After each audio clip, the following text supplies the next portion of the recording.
Hey guys, this is Northville Tech. In this video, we're going to learn how to change your billing address on Office Depot.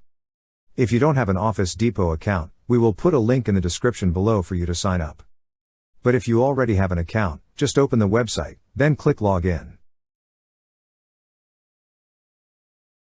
Now, log in with your email and password.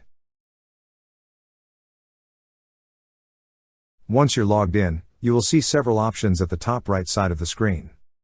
Click on the option that says Account. On this page, scroll down a little, then you will see an option for payment information. Click on Edit Payment Options.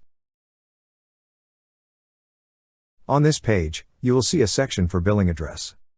Under Billing Address, you will see an Edit button. Click on the Edit button. Now, enter all the necessary information about the new billing address you wish to use. After entering, click on Save Address. That's how you change your billing address on Office Depot. Thank you so much guys for watching, and if you have not yet subscribed to our YouTube channel, please subscribe to our YouTube channel as we create tech videos almost every day. Also check out our website northvilletech.com for great tech articles, and our recommended resources in the description below for various sign-up bonuses.